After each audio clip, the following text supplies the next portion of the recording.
होते हैं, external characteristics.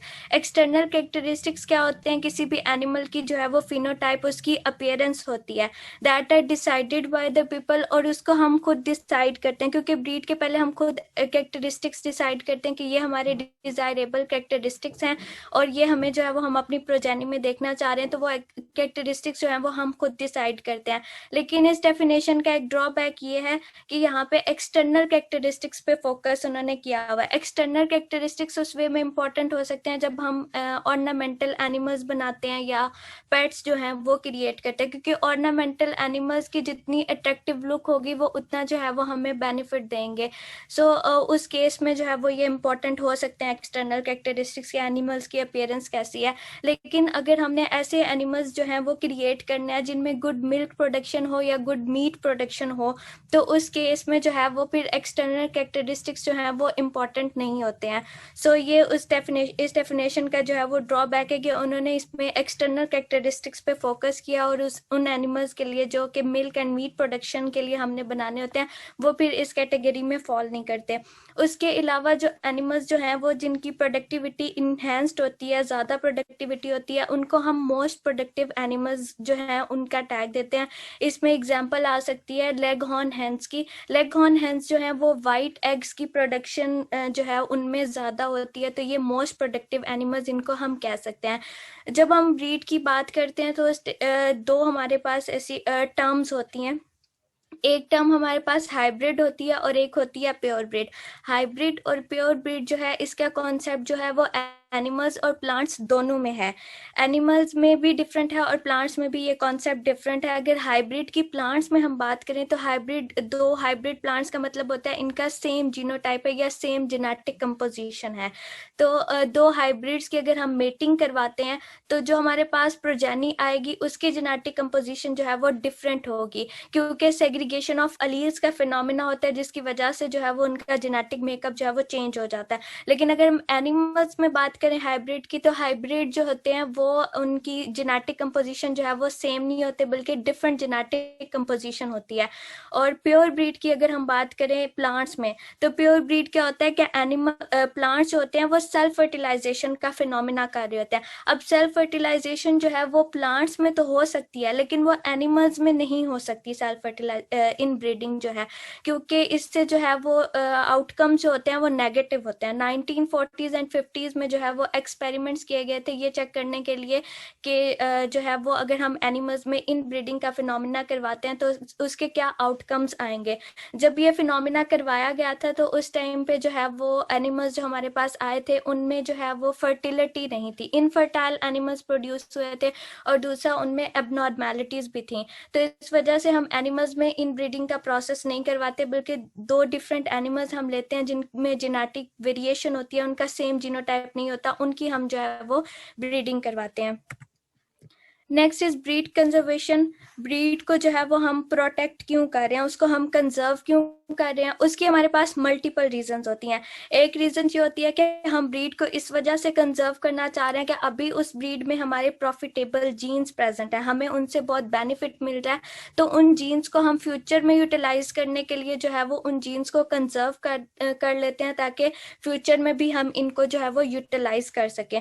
उसके अलावा एक और ये होता है कि हम एनिमल प्रोडक्शन सिस्टम जो है उसको हम मेंटेन करना चाह रहे होते हैं। अगर एनिमल प्रोडक्शन सिस्टम जो है वो मेंटेन होगा तो जो है वो हमारे पास यील्ड जो है वो बैलेंस्ड रहेगी। फूड सिक्योरिटी पर्पस के लिए हम ये कर रहे होते हैं, क्योंकि एनिमल प्रोडक्शन सिस्टम डिस्टर्ब होगा तो हमारी यील्ड भी जो है वो डिस्टर्ब होगी, तो इस वजह से जो है वो हम ब्रीड को कंजर्व कर रहे होते हैं। उसके अलावा जेनेटिक वेरिएशन के पर्पस के लिए, genetic variation is very important for the survival of animals. अगर एनिमल्स में जो है वो जेनेटिक वेरिएशन नहीं होगी तो एनिमल्स जो है वो उनका सर्वाइवल जो है वो रिस्क पे हो जाएगा, क्योंकि जब इन्वायरमेंटल कंडीशंस चेंज होती हैं तो वही एनिमल्स जो है वो सर्वाइव कर सकते हैं जिनमें जेनेटिक वेरिएशन होती है। जिनमें जेनेटिक वेरिएशन नहीं होती तो इन्वायरमेंटल कंडीशंस जब चेंज होती हैं तो वो एनिमल्स जो हैं वो सरवाइव नहीं कर पाते और उन एनिमल्स की जो फिर डेथ हो जाती है, नेचर उनको सेलेक्ट नहीं करती। Survival of the fittest, nature उन्हीं एनिमल्स को सेलेक्ट करती है जिनके अंदर ये कैपेबिलिटी होती है कि वो उस इन्वायरमेंट को जो है वो अडॉप्ट कर लेते हैं। तो जेनेटिक वेरिएशन के लिए भी हम जो है वो अपनी ब्रीड को कंजर्व करते हैं। जिन ब्रीड में हमारे यूजफुल ट्रेड्स प्रेजेंट होते हैं उन ब्रीड को जो है वो हम इजीली कंजर्व कर सकते हैं। प्रॉब्लम तब आता है जब हम उस ब्रीड को कंजर्व करना चाह रहे होते हैं जिस ब्रीड में जो है वो हमारे प्रॉफिटेबल जीन्स प्रेजेंट नहीं होते, उनमें हमें इन्वेस्टमेंट करनी पड़ती है बहुत ज़्यादा। अब उसमें हमारे प्रॉफिटेबल जीन्स भी प्रेजेंट नहीं है, फिर भी जो है वो हम उन जीन्स को, उन ब्रीड्स को जो है वो कंजर्व कर रहे हैं। तो उसकी रीज़न क्या है कि अभी अगर वो ब्रीड जो है वो हमें बेनिफिट प्रोवाइड नहीं कर रहे, इन फ्यूचर माइट भी वो जीन्स हमारे लिए यूजफुल हो जाए, हमें उनसे बेनिफिट मिले। तो इस अपॉर्चुनिटी को अवेल करने के लिए जो है वो हम इन्वेस्टमेंट करके उन ब्रीड्स को भी कंजर्व करते हैं जिन ब्रीड्स में हमारे जो है वो डिजायरेबल जीन्स या प्रॉफिटेबल जीन्स जो है वो प्रेजेंट नहीं होते हैं। जो हमारे पास फिनोमिना होता है ब्रीडिंग टेक्निक, ये देखने में तो बहुत सिंपल सा एक फिनोमिना है कि दो एनिमल्स हमने ऐसे ले लिए जिनमें हमारे डिजायरेबल जीन्स प्रेजेंट है, उनकी हमने मेटिंग करवाई और जो हमारे पास प्रोजेनी आएगी उस प्रोजेनी में हमारे डिजायरेबल जीन्स प्रेजेंट होंगे। लेकिन ये देखने में सिंपल है, वैसे इस फिनोमिना को जब हम करते हैं तो बहुत सारे प्रॉब्लम्स आ जाते हैं इस फिनोमिना में। एक प्रॉब्लम तो ये है कि हमारे जो डिजायरेबल जीन्स हैं उनके बजाय अनडिजायरेबल जीन्स भी जो है वो प्रोजेनी में ट्रांसफर हो जाते हैं। हमें जस्ट जो जीन्स चाहिए थे उनके अलावा जो जीन्स हमारे काम के नहीं होते वो जीन्स भी जो है वो प्रोजेनी में ट्रांसफर हो रहे होते हैं। उसके अलावा जो है वो इस प्रोसेस में हमें एक ही क्रॉस करवा के हमारी जो प्रोजेनी है उसमें हमारे डिजायरेबल ट्रेड्स नहीं चले जाते, बल्कि हमें मल्टीपल क्रॉसिंग करवानी होती है। ये बहुत टाइम कंज्यूमिंग प्रोसेस है, इस पर बहुत इन्वेस्टमेंट करनी पड़ती है, 10 years भी लग जाते हैं और फिर भी जाके जो है वो हमारी डिजायरेबल प्रोजेनी नहीं हमें मिल रही होती। हमें श्योरिटी नहीं होती कि इसमें हमारे जो डिजायरेबल जीन्स हैं वो ट्रांसफर हो रहे हैं या नहीं हो रहे। और उसके अलावा जो है वो ये प्रॉब्लम भी आ जाता है कि एक एरिया में हमने एक ब्रीड इंट्रोड्यूस करवाया, इस एरिया में जो इन्वायरमेंटल कंडीशंस हैं वो उस ब्रीड को जो है वो सपोर्ट कर रही हैं उसकी ब्रीडिंग को, तो वो जो ब्रीड है वो यहाँ पे एफिशिएंट रिजल्ट्स दे रही है। लेकिन हम इसे किसी चेंजिंग एनवायरनमेंट में लेके जाएंगे, किसी और एरिया में इंट्रोड्यूस करवाएंगे, वहां पे एनवायरनमेंट अगर उसकी ब्रीडिंग को जो है वो सपोर्ट नहीं करती तो वहां पे जाके उस ब्रीड की एफिशिएंसी जो है वो रिड्यूस हो जाएगी। तो एक एरिया में उसने बेस्ट परफॉर्मेंस दी, किसी और एरिया में इंट्रोड्यूस करवाएंगे तो उसकी एफिशिएंसी जो है वो रिड्यूस होने के भी चांसेस हो सकते हैं। उसके अलावा हम किसी एरिया में अगर ब्रीड इंट्रोड्यूस करवाते हैं तो उसके लिए वहां पे जो फार्मर्स होते हैं उन्हें मेंटली प्रिपेयर होना चाहिए कि उस ब्रीड को एक्सेप्ट करने के लिए। अगर वहाँ के लोग उस ब्रीड को एक्सेप्ट ही नहीं करेंगे तो वहाँ पे ब्रीड इंट्रोड्यूस करवाने का फिर हमें फायदा नहीं होगा। और उसके अलावा जो हम ब्रीड्स होते हैं with in the breed and between breed, genetic variation जो है वो 50% मस्ट होनी चाहिए। 50% मस्ट जेनेटिक वेरिएशन होगी तब हम जो है वो उसकी ब्रीडिंग करवाएंगे। उसके अलावा जो है वो एक टर्म आ जाती है स्पीशी एक्सटिंक्शन और एक होती है ब्रीड एक्सटिंक्शन। इन दोनों में डिफरेंस क्या आ जाता है? स्पीशी एक्सटिंक्शन होती है कि एक जो स्पीशी है उसके सारे एनिमल्स जो हैं वो अर्थ से एलिमिनेट हो चुके हैं, टोटली रिमूव हो चुके हैं। जो उसका लास्ट एनिमल था उस एनिमल की भी जो है वो डेथ हो चुकी है। उन स्पीशीज को रिकवर करना हमारे लिए टोटली इम्पॉसिबल है। लेकिन अगर जो है वो ब्रीड एक्सटिंक्शन की अगर हम बात करें तो ब्रीड एक्सटिंक्शन का मतलब है कि हमारे पास ब्रीड है उसमें हमने कुछ चेंजेस लेके आए, कुछ मॉडिफिकेशंस लेके आए, हमें लगा कि ये चेंजेस या ये मॉडिफिकेशंस हमारी ब्रीड जो है वो उसकी एफिशिएंसी को इन्हेंस कर सकते हैं, तो वो हम चेंजेस ले आते हैं। अब यहाँ पे उसकी रिकवरी इम्पॉसिबल नहीं होगी, जैसे स्पीशी एक्सटिंक्शन में स्पीशीज को रिकवर करना जो है वो इम्पॉसिबल होता है, लेकिन ब्रीड एक्सटिंक्शन कोई जो ब्रीड है उसको sorry for interruption. Yes ma'am. Bareera sorry for interruption, ये मैम कहाँ आपने एक्सटिंक्शन की स्लाइड नहीं बनाई हुई? मैम वो इसमें कुछ मिसिंग हो गया। अच्छा, अब मैं वही देख रही हूँ कि आपकी स्लाइड में कुछ और है और आप बोल कुछ डिफरेंट रहे हैं। लास्ट स्लाइड में भी ऐसे ही था। मैम वो ये असाइनमेंट बहुत कॉम्प्लेक्स ही है तो उसको मैंने सिंप्लीफाई किया है। सिंप्लीफाई करते हैं तो मेन पॉइंट्स अपनी स्लाइड्स के अंदर होने चाहिए आपके। Okay ma'am. अभी हम आपकी कन्वेंशनल ब्रीडिंग स्ट्रेटजीज है, पिछली स्लाइड पे मूव करो।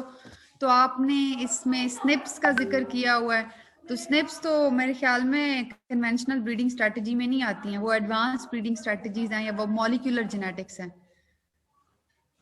मैम मटेरियल ही ऐसा मिला था। आपने इसी को तो वो करना था, नैरो डाउन करना था। एनीवेज करो कंटिन्यू। Okay ma'am. और अगर एक कंट्री हमारे पास ऐसा है जिसमें अनलिमिटेड फाइनेंशियल रिसोर्सेज हैं, लाइक अमेरिका, तो वहाँ पे अगर कोई ब्रीड हम इंट्रोड्यूस करवाते हैं और वो ब्रीड जो है वो लॉस में चल जाती है या वो डेंजर जोन में चली जाती है, तो वहाँ पे ये इतना जो है वो प्रॉब्लम नहीं होता, क्योंकि वहाँ पे अनलिमिटेड फाइनेंशियल रिसोर्सेज हैं। लेकिन एज कम्पेयर टू ऐसे कंट्रीज जिनमें जो है वो लिमिटेड फाइनेंशियल रिसोर्सेज होते हैं, लाइक डेवलप्ड कंट्रीज हैं, पाकिस्तान है, तो इधर हम कोई ब्रीड इंट्रोड्यूस करवाते हैं और वो ब्रीड जो है वो लॉस में चली जाती है। Developing countries, not developed. Sorry ma'am, मैंने डेवलपिंग बोलना था। डेवलपिंग कंट्री लाइक पाकिस्तान है, तो उसमें जो है वो लिमिटेड फाइनेंशियल रिसोर्सेज है। यहाँ पे अगर कोई ब्रीड जो है वो डेंजर जोन में चली जाती है, तो यहाँ पे हमारे लिए प्रॉब्लम हो सकता है। सस्टेनेबल सिस्टम क्या होता है कि जब ब्रीड जो होती हैं, जब एनिमल्स जो है, जब उनका ब्रीडिंग सिस्टम जो है वो सस्टेनेबल होता है, उनका प्रोडक्शन सिस्टम जो है वो मेंटेन्ड होता है, सस्टेनेबल होता है, तो हमारी इन्वायरमेंट जो है उसको भी जो है वो लॉस नहीं होता। तो ऐसे यहाँ पे देखेंगे कि जो हमारे पास लोकल ब्रीड्स और सिंथेटिक ब्रीड्स हैं, तो लोकल ब्रीड्स का भी एडवांटेज होता है सिंथेटिक ब्रीड्स पे। तो वो एडवांटेज क्या क्या होता है? कुछ ऐसे हमारे पास एरियाज आ जाते हैं जिनमें हार्श इन्वायरमेंटल कंडीशंस होती हैं। वहाँ की इतनी हार्श इन्वायरमेंटल कंडीशंस होती हैं कि वहाँ पे सिर्फ लोकल ब्रीड्स जो हैं वो सर्वाइव कर सकती हैं। वहाँ अगर हम कोई सिंथेटिक ब्रीड इंट्रोड्यूस करवाएंगे, तो वहाँ पे वो ब्रीड जो है वहाँ पे वो सर्वाइव नहीं कर सकेगी, उसके लिए प्रॉब्लम होगा।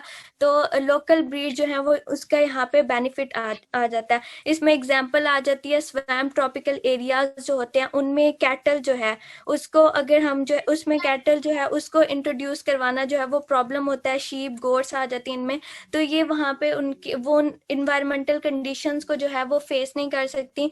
लेकिन अगर हम पोल्ट्री एनिमल्स की बात करें, रैबिट्स की, पिग्स की बात करें, तो ये जो है वहाँ पे एनिमल्स जो हैं वो ये रह सकते हैं, बेटर अडॉप्ट कर सकते हैं। तो जो हार्श इन्वायरमेंटल कंडीशंस होती हैं उनमें लोकल ब्रीड्स ही जो है वो सर्वाइव कर सकते हैं। लाइक डेजर्ट एरियाज जो होते हैं, डेजर्ट एरियाज में भी जो है वो हार्श इन्वायरमेंटल कंडीशंस होती हैं।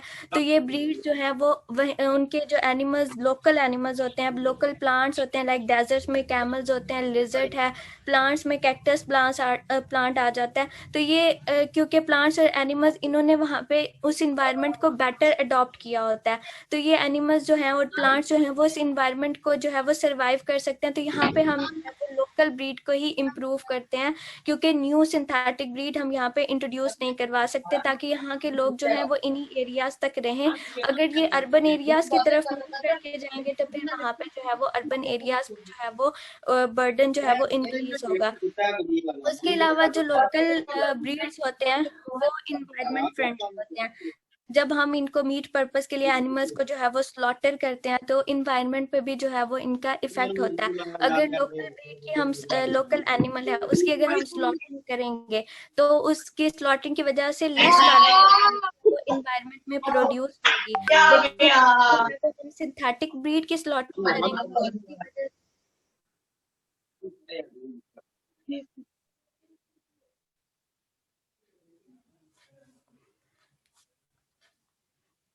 अगर सिंथेटिक ब्रीड होगा तो उसकी वजह से मोर कार्बन डाइऑक्साइड इन्वायरमेंट में प्रोड्यूस होगी। और अगर जो है वो लोकल एनिमल होगा तो वो लेस कार्बन डाइऑक्साइड या लेस पॉल्यूटेंट्स जो है वो इन्वायरमेंट में प्रोड्यूस करेगा।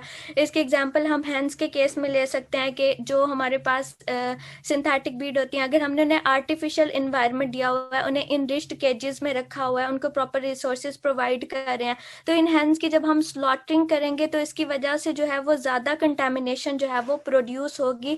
लेकिन जो हमारे पास फ्री लिविंग हैंस होते हैं, जो अपना फूड रिसोर्स खुद ही फाइंड आउट कर रहे होते हैं, उनकी हम स्लॉटिंग करेंगे तो उनकी वजह से जो है वो इतनी कंटेमिनेशन जो है वो प्रोड्यूस नहीं होगी। यूनिवर्सिटी ऑफ क्रैनफील्ड ने जो है वो ब्रिटिश गवर्नमेंट को एक रिपोर्ट में बताया कि जो ऑर्गेनिक हैंस होती हैं जिन्हें हम आर्टिफिशियल एनवायरनमेंट प्रोवाइड कर रहे होते हैं, वो जो है उनकी जब स्लॉटिंग करते हैं तो वो ज़्यादा कंटेमिनेशन प्रोड्यूस होती है as compare to free living hens. उसके अलावा जो हम सिंथेटिक ब्रीड्स जब इंट्रोड्यूस करवाते हैं तो जो फार्मर्स होते हैं उनको इंडिपेंडेंस मिल जाती है मल्टीनेशनल कंपनी से, यानी वो फिर उन मल्टीनेशनल कंपनीज पे जो है वो डिपेंड नहीं करते फूड रिसोर्सेज के लिए। लेकिन but this is not necessarily good. अगर हम पुअर कंट्रीज की बात करें तो पुअर कंट्रीज जो होते हैं उनका फर्स्ट प्रायोरिटी ही यही होती है कि वो अपने लोगों को जो है वो फीड करें, उन्हें प्रॉपर फूड जो है वो प्रोवाइड करें। तो उसके लिए उनके पास चीपेस्ट फूड रिसोर्सेज होनी चाहिए, चीपेस्ट जेनेटिक्स होनी चाहिए, तभी वो ये अपना जो है वो कंटिन्यू कर सकते हैं। जेनेटिक्स को अगर हम देखें तो जेनेटिक्स इज वेरी चीप। क्योंकि अगर हम 1 kg मीट जो है चिकन या रैबिट की बात करें तो इसकी जेनेटिक कॉस्ट जो है वो इसकी टोटल कॉस्ट से 1% लेस होगी। Same is the case 1 litre of milk जो है उसकी जेनेटिक कॉस्ट जो है वो इसकी टोटल कॉस्ट से 1% जो है वो लेस होगी। तो ये जो मल्टीनेशनल कंपनीज होती हैं ये जो है वो चीपेस्ट रिसोर्सेज प्रोवाइड कर रही होती हैं। तो फार्मर्स जो हैं वो इनसे लेंगे तो उनको चीप पड़ेगा। लेकिन अगर वो जो है वो ब्रीड सिंथेटिक ब्रीड जो है अगर उनको यूज करते हैं तो वो उनके लिए थोड़ा एक्सपेंसिव हो जाएगा। उसके अलावा जो लोकल ब्रीड्स होती हैं वो अपनी इन्वायरमेंट में, लोकल इन्वायरमेंट में जो है वो उन्होंने बेस्ट अडॉप्ट किया होता है, वो स्टार से उस इन्वायरमेंट में सर्वाइव कर रहे होते हैं, तो उनकी बेस्ट अडॉप्टेशन होती है as compare to synthetic breed. लेकिन हर दफा यही नहीं होता कि जो फॉरेन ब्रीड है या कोई और ब्रीड हमने इंट्रोड्यूस करवाई है इन्वायरमेंट में तो उनमें से सब ही सर्वाइव नहीं कर सकते। कुछ ऐसे ब्रीड्स भी होते हैं जो न्यू इन्वायरमेंट में, चेंजिंग इन्वायरमेंट में सर्वाइव कर जाते हैं। इसकी एग्जाम्पल है ब्राजील में जो नीलोर कैटल इंट्रोड्यूस करवाएगी। तो ये कैटल जो है इन्होंने इसे जो है वो ब्राजील के इन्वायरमेंट को अडॉप्ट किया। फॉरेन कैटल थी, उसके लिए एक चेंजिंग इन्वायरमेंट था, लेकिन वो इसको अडॉप्ट कर गई। तो सारी फॉरेन ब्रीड्स का ये इशू नहीं होता कि वो न्यू इन्वायरमेंट में जाके जो है वो उसको अडॉप्ट नहीं कर पाएंगी। कुछ ऐसी भी होती हैं जो न्यू इन्वायरमेंट को अडॉप्ट कर जाती हैं। उसके अलावा जो पिग्स होते हैं, रैबिट्स या पोल्ट्री एनिमल्स जो होते हैं, ये किसी भी इन्वायरमेंट को जाके जो है ये बेस्ट अडॉप्ट कर जाते हैं। इनके लिए अडॉप्टेशन इतना प्रॉब्लम नहीं होता as compare to large animals जो होते हैं, जैसे कैटल हो गई, शीप होगी, तो उनको जो है वो इन्वायरमेंट के अडॉप्ट करना, न्यू इन्वायरमेंट को अडॉप्ट करना उनके लिए थोड़ा सा प्रॉब्लम होता है। उसके अलावा डेवलपमेंट टूल, सिलेक्शन टूल्स आ जाते हैं। सिलेक्शन टूल्स किस लिए यूज करते हैं? सिलेक्शन टूल्स जो है वो हम परफॉर्मेंस चेक करने के लिए करते हैं कि जो है वो प्रोजानी, कौन सी प्रोजानी ऐसी है जो बेस्ट जो है वो परफॉर्मेंस दे रही है। तो उसको सिलेक्ट करने के लिए हमारे पास डिफरेंट टेक्निकल या स्टैटिस्टिकल टूल्स जो हैं उनको यूज किया जाता है। उनमें सबसे पुराना टूल जो है वो मिल्क रिकॉर्डिंग टूल है, जो कि 1997 में स्वीडन में इंट्रोड्यूस करवाया गया था। तो मिल्क रिकॉर्डिंग में क्या होता है कि जो हमारे पास फीमेल एनिमल्स होते हैं उनकी हम जो है वो milk concentration, fat concentration monthly हम उसको मैयर कर रहे होते हैं कि जनवरी के मंथ में जो है वो इसकी कितनी मिल्क कंसंट्रेशन आई, कितनी फैट कंसंट्रेशन आई, फेब में कितनी आई। तो फिर जब हम इनको जो है वो इवेलुएट करते हैं तो हमें पता चल जाता है कौन सी प्रोजानी जो है वो बेस्ट परफॉर्मेंस दे रही है, और उस प्रोजानी को जो है वो हम सिलेक्ट कर लेते हैं। और एक बेटर ब्रीडिंग प्लान जो है या बेस्ट प्लान ये होता है जिसमें एक बेस में जो है वो सेव हुई है उसकी बर्थ डेट, पेडिग्री, यील्ड, उसकी मेटिंग्स, ये सारा कुछ जो है वो इन्फॉर्मेशन हमें जो है वो फर्दर इन फ्यूचर जो है वो हेल्प आउट कर सकती है।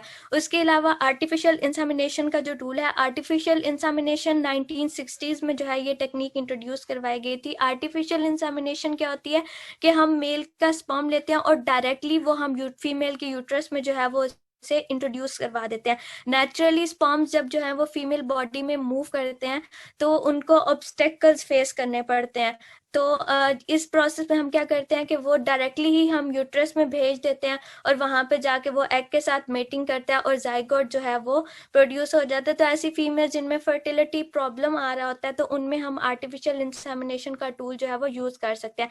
मिल्क रिकॉर्डिंग में अगर हम देखें तो इसमें फीमेल बुल्स या फीमेल एनिमल्स हम यूज कर रहे हैं क्योंकि हम मिल्क की रिकॉर्डिंग कर रहे हैं। लेकिन आर्टिफिशियल इंसेमिनेशन के टूल के थ्रू जो मेल बुल्स भी हमने जो है वो यूज किए, हमने उनका स्पर्म लिया और वो हम फीमेल में जो है वो इंट्रोड्यूस करवा रहे हैं। फ्रोजन सैमन, फ्रोजन सैमन में क्या आ जाता है कि हमारे पास जो डिफरेंट एनिमल्स होते हैं हम उनका सैमन लेते हैं और उसको जो है वो हम फ्रीज करते हैं और मतलब हम उसको स्टोर कर लेते हैं। ऑन एवरेज हम एक बुल से जो है वो 2000 सेमन डोजेस ले सकते हैं, इससे भी ज़्यादा इवन हम किसी एनिमल से जो है वो सेमन डोजेस ले सकते हैं। वो हम इसलिए लेते हैं ताकि अगर अभी हमें जो है वो इसकी ज़रूरत नहीं है तो इसको हम स्टोर कर देते हैं, फ्यूचर में जो है वो उसको हम यूज़ कर सकते हैं। और उसके अलावा अगर एक एरिया में जो है वो हमने इंट्रोड्यूस करवाया एक ब्रीड, तो उसका जो है वो हम सेमन लेंगे, उसको हम फ्रीज करके स्टोर करके ट्रांसपोर्ट कर सकते हैं कि ये एक्टिविटी जो है या ब्रीड जो है वो एक एरिया तक लिमिटेड ना रहे, बल्कि ऐसे डिफरेंट एरियाज तक हम जो है वो इंट्रोड्यूस करवाएं या वहाँ लार्ज स्केल पे इसका इंट्रोडक्शन हो, ऑल ओवर द वर्ल्ड हम उसको इंट्रोड्यूस करवा सकते हैं by the help of frozen Simon. Genetic evaluation भी हम एनिमल्स की जो है वो सिलेक्शन के लिए करते हैं, क्योंकि जो एनिमल्स जिनमें जेनेटिक वेरिएशन होती है वही एनिमल्स जो है वो हमारे लिए बेनिफिशियल होते हैं, और उन्हीं एनिमल्स को जो है वो हम फर्दर सिलेक्ट करके तो उनकी जो है वो हम मेटिंग करवाते हैं, क्योंकि वो एनिमल्स हमारे लिए बेनिफिशियल होते हैं।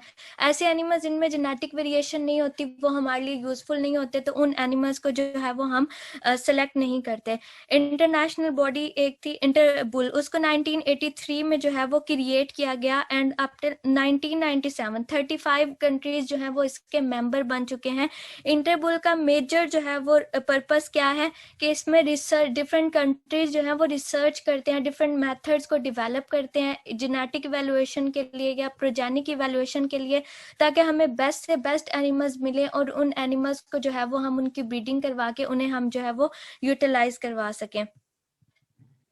एम्ब्रियो ट्रांसफर टेक्निक जो है वो उसी तरह जैसे ह्यूमंस में हम टेस्ट ट्यूब की टेक्निक कर रहे होते हैं कि हम इन विट्रो एम्ब्रियो जो है वो सिंथेसाइज कर रहे होते हैं। जो हमारे पास एग होता है उसको स्पर्म के साथ उसकी हम मेटिंग करवा रहे होते हैं और वो फिर फीमेल बॉडी में इम्प्लांट करवा देते हैं, ऐसी फीमेल जिनमें फर्टिलिटी का इशू आ रहा होता है। तो एनिमल्स के केस में भी हम एम्ब्रियो ट्रांसफर टेक्निक करते हैं कि हम एम्ब्रियो जो है वो इन विट्रो सिंथेसाइज करवा रहे होते हैं और उसके बाद जो है वो हम फीमेल बॉडी में इंट्रोड्यूस करवा देते हैं। निकोलस एंड स्मिथ ने जो है वो एम्ब्रियो ट्रांसफर की टेक्निक जो है वो इंट्रोड्यूस करवाई थी, और इसका एक और एडवांटेज ये है कि ये जनरेशन इंटरवल को रिड्यूस करवा देता है। जनरेशन इंटरवल क्या होता है कि जनरेशन इंटरवल में ये होता है कि जो पेरेंट्स हैं और जो ऑफस्प्रिंग्स हैं उनकी बर्थ में जितने ईयर्स का डिफरेंस आ रहा होता है वो जनरेशन इंटरवल होता है।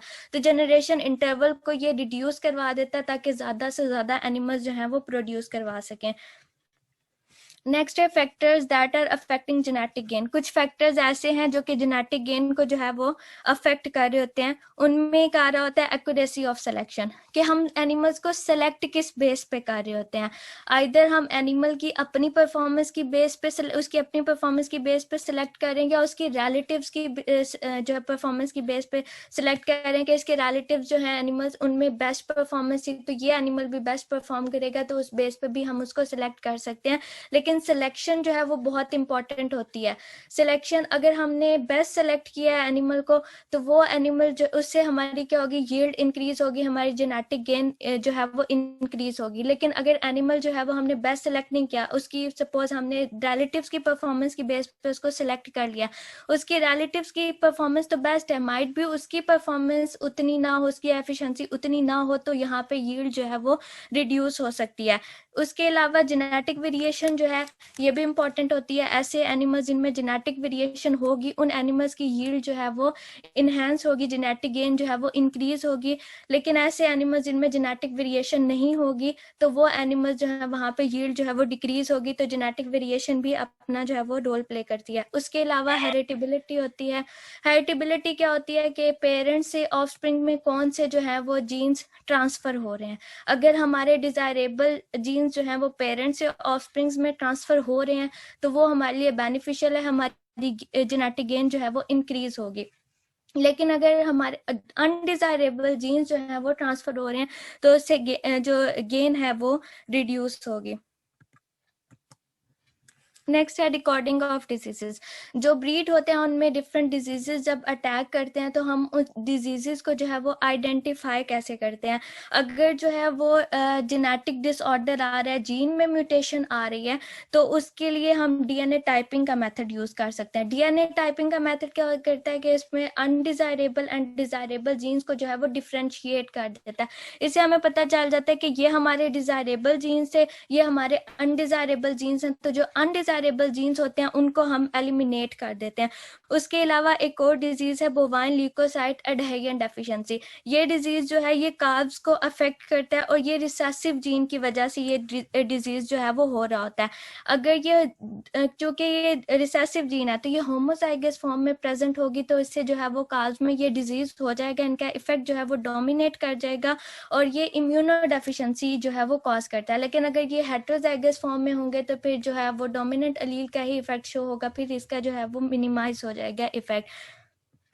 ये जो डिजीज है बोवाइन ल्यूकोसाइट एडहेरियन डेफिशिएंसी काज में, ये हम अर्ली स्टेजेस ऑफ लाइफ पे जो है वो डिटेक्ट कर सकते हैं। डीएनए एनालिसिस को यूज करके हम इसको डिटेक्ट कर सकते हैं। कुछ डिजीजेज जो होते हैं वो जीन्स में म्यूटेशंस की वजह से आ रहे होते हैं, कुछ इन्वायरमेंटल फैक्टर्स की वजह से आ रहे होते हैं कि इन्वायरमेंटल कंडीशंस इतनी हार्श हो जाती हैं कि वो उनके सर्वाइवल में प्रॉब्लम क्रिएट करती हैं। तो और कुछ डिजीजेस ऐसे होते हैं जो कि जेनेटिक और इन्वायरमेंटल फैक्टर्स जो हैं वो उन दोनों की वजह से जो है वो ये डिजीजेस हो रहे होते हैं।